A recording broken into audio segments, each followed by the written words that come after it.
Hello बच्चों, आइए प्रश्न को पढ़ते हैं। प्रश्न है, मरुक्रमक की परिभाषा लिखिए। तो इस प्रश्न के अंदर जो हमें मुख्य अवधारणा दी गई है, मुख्य अवधारणा मुख्य अवधारणा मुख्य अवधारणा है मरुक्रमक। मरुक्रमक। तो सबसे पहले मरुक्रमक के बारे में देखते हैं।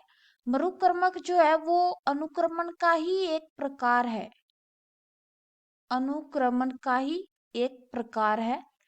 इसमें क्या होता है, इसमें जो मरुभूमि होती है या जो रेगिस्तान हम बोल सकते हैं कि रेगिस्तान के अंदर अनुक्रमण की प्रक्रिया चलती है।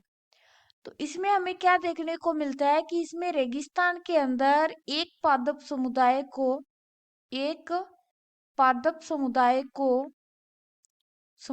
को किसी दूसरे पादप समुदाय के द्वारा हटा दिया जाता है।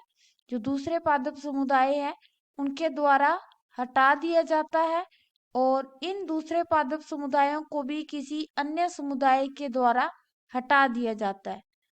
अन्य समुदाय हटा देते हैं और इस तरह से करते हुए एक श्रृंखला चलती है और अंतिम चरण में यहाँ पर एक स्थायी समुदाय आता है।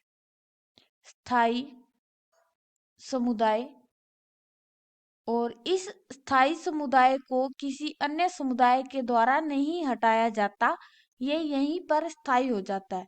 इस प्रकार का जो अनुक्रमण है जो कि हमें रेगिस्तान के अंदर देखने को मिलता है, इसी को हम बोलते हैं मरुक्रमक।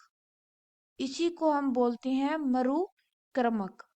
जैसे कि मान लीजिए सबसे पहले मरुभूमि के अंदर कोई बीज आए, बीज उगने के बाद में इन बीजों की जगह पे कोई दूसरा पादप समुदाय आया। वो पादप समुदाय कुछ वक्त तक रहा, उसके बाद इसकी जगह कोई अन्य पादप समुदाय आ गया। इस तरह एक पादप समुदाय को दूसरा पादप समुदाय लगातार प्रतिस्थापित करता जा रहा है, यानी कि हटाता जा रहा है और अंत में जाकर एक स्थायी समुदाय आ रहा है। तो इसी को हम बोलते हैं मरुक्रमक। आशा करते हैं कि मुख्य अवधारणा के आधार पर आपको यह प्रश्न समझ में आया होगा। धन्यवाद।